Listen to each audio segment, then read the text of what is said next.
Alright, we're on to our second objective, and I went ahead and wrote down these steps for solving rational equations for you. We're going to start by finding the least common multiple of all of the denominators. Then we're going to multiply both sides of the equation by the LCM, which means you need to multiply all the fractions by the least common multiple, or all of the terms. Then we're going to simplify. After this step, there should not be any fractions. Then we're going to solve by sadding up or by factoring. And the fifth and final step is we're going to check that the solutions do not make any of the denominators equal 0. Here's your first example for solving a rational equation. Let's go ahead and go through the steps together. The first step is we need to find the least common multiple of all of the denominators, meaning that we should start by factoring each of the denominators. X minus 3 can't be factored any further. X squared minus 9 can be factored as x plus 3 and x minus 3. And x plus 3 cannot be factored any further. If you would like, go ahead and pause the video and find the least common multiple of the three denominators, x minus 3, x plus 3, x minus 3, and x plus 3. You should have found the least common multiple to be x plus 3, x minus 3. Okay, now what we're going to do is we're going to multiply all of the terms on both sides of the equation by the least common multiple. Let's go ahead and do that. I got 6 over x minus 3, and I'm going to multiply that by x plus 3, x minus 3. Notice I multiplied just the top because we could write x plus 3, x minus 3 over 1, although we never do. Equal to 8x squared times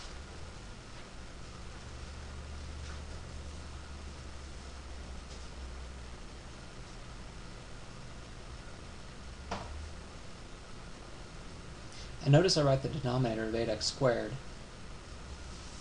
in its factored form. Minus 4x times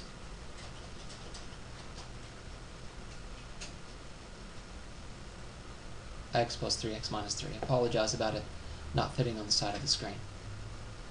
Okay, let's go ahead and cross out or simplify our fractions. Notice we can cross out x minus 3 top and bottom for the 6.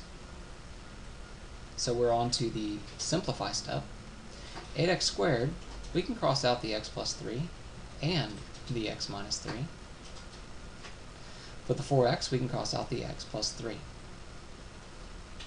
So to finish the simplify step, remember we should have no fractions left over.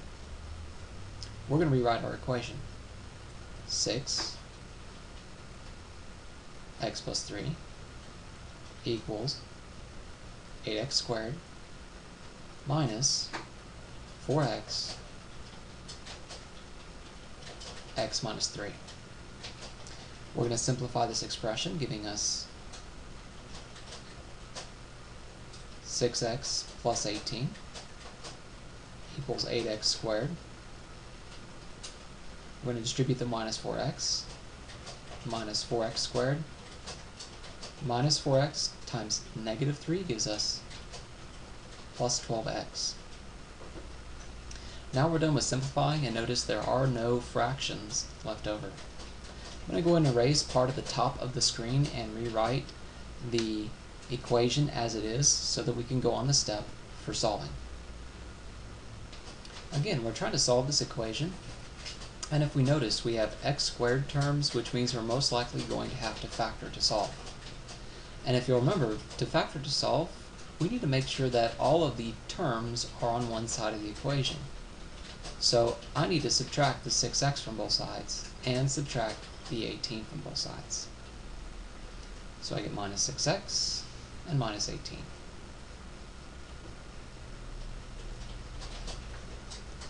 This leaves me with 0 on the left-hand side, because the 6 and negative 6x and 18 and negative 18 cancel, leaving me with 0 equals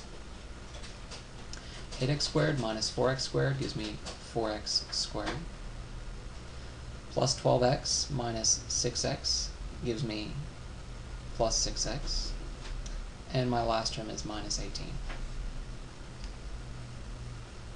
Now I'm going to solve by factoring since I have 3 terms. And I notice right away that all of my terms have a common factor of 2. So I'm going to factor the 2 out, leaving me with 2x squared plus 3x minus 9. You notice inside of my parentheses I have a trinomial with a leading coefficient of 2. So I'm going to swing and divide, or use the train story to factor that out. I swing the 2 to the negative 9, giving me x squared plus 3x minus 18. I find 2 numbers that multiply to negative 18 but add to 3, specifically x plus 6 and x minus 3. I then divide by the 2 that I swung, not the 2 outside, but the 2 that I swung over, giving me x plus 3 and 2x minus 3. And I still have my 2 outside, and all this equals 0. In order to solve this, I set each factor equal to 0, and I get x is equal to negative 3, and x is equal to 3 halves. Again, I solve each factor by setting each factor equal to 0. X plus 3 equal to 0, 2x minus 3 equal to 0, and I solve those factors. You might have said, what about the 2? If I make the 2 equal to 0, the 2 right here, notice 2 never equals 0, so it is not a solution. Our last and final step is to check our solutions to make sure they don't make the denominator equal 0.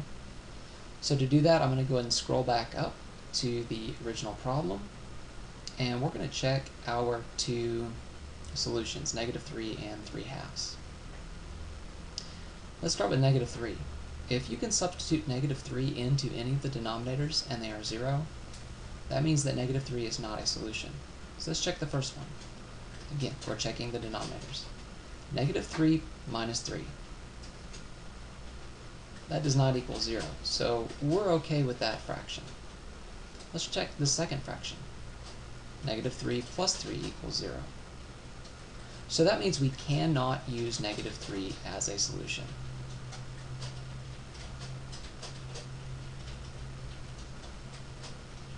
If you were asked why, it's because it makes the denominator equal to 0, and when solving equations, we are not allowed to have our denominators equal to 0. Then you can check negative 3 halves, but as you substitute negative 3 halves into all of the denominators, you'll find that it does not make any of the denominators equal to 0, which means that x equals 3 halves is our only solution. Okay, I'm going to 3 examples for you to work. Go ahead and press pause when you come to each example, and when you're ready to see the answer, please press play. Okay, I've gotten to the point where you found the least common multiple and multiplied everything by the least common multiple. Now let's go ahead and cancel out each one of the like terms top and bottom, or rather simplify. X minus 3, x minus 3, x and x minus 3, x minus 3. Okay, go ahead and see if you can solve it from here. Alright, I've gotten you to the point to where you can continue simplifying. We just need to get all of our terms on the same side. Since we have an x squared term, we're most likely going to have to factor to solve. So I'm going to go ahead and scroll that down. And we're going to solve it from there. Minus 3x plus 3 minus 3x plus 3 gives us 0 equals x squared minus 4x plus 3, the factors of which are x minus 4 and x x minus 3, and x minus 1. So our solutions are x equal to 3 and x equal to 1. Hopefully you checked your solutions, so 3 and 1, and you found way back at the original examples that if you substitute 3 into the denominator, it makes one of the fractions, or 2 in this case, equal to 0, because 3 minus 3 equals 0, which means that 3 is not a solution. If you check your other solution, which was 1, you would have found that it made none of the denominators equal to 0, so your only solution is x equals 1.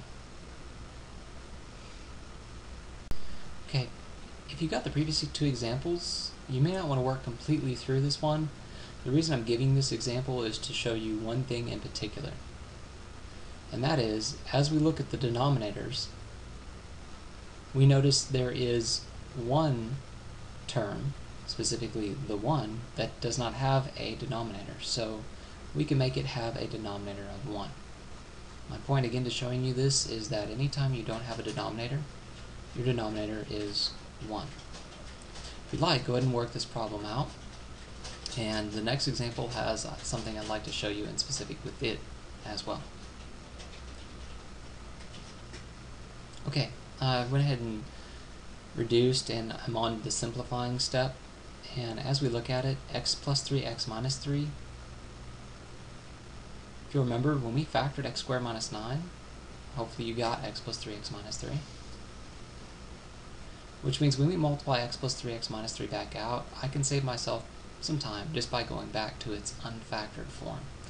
Writing x squared minus 9 equals negative 3x plus 9. Solving it out the rest of the way, I get 4 and negative 1. When you check these two solutions, you'll find out this time both solutions work. So 4 and negative 1 are our solutions to this equation. Alright, here's our final example. Go ahead and try to solve this one using the methods we've described in previous examples. Some of you looking at the problem may notice there's another way to solve it. And I'm going to show you the solution, and I'm also going to show you an alternate way to solve this equation than what we did previously. Again, go ahead and press pause, and when you're ready to see the answer, please press play. Alright, you should have gotten x equals 6 as your solution. Now note, you could have solved it the previous method, or, and you'll see worked it out in other ways, you could have cross-multiplied, which essentially is the same technique. It gives us the same answer, but it's a different process for solving. So you would have got 9, x squared minus 3x equals 3x, x squared minus 6x plus 9. If you want to solve by cross multiplication, go ahead and simplify this out and factor to solve. I'll show you the solution after you've had a chance to work it out on your own. Okay, getting it to the point where you can factor it, this is what I ended up with. Factoring, I ended up with 3x because every single term had 3x in common. X minus 3x minus 6. And then to solve by factoring, I set each factor equal to 0.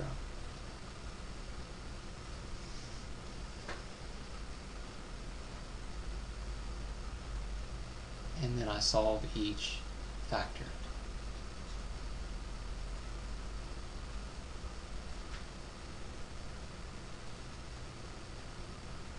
Then what you have to do is you have to check every single solution, 0, 3, and 6. So we're going to go ahead and scroll back up to the original problem. And if you try 0 and 3 into the original denominators, you'll find out that they make the denominators equal to 0, at least one of the denominators equal to 0, which means your final solution really is just x equals 6.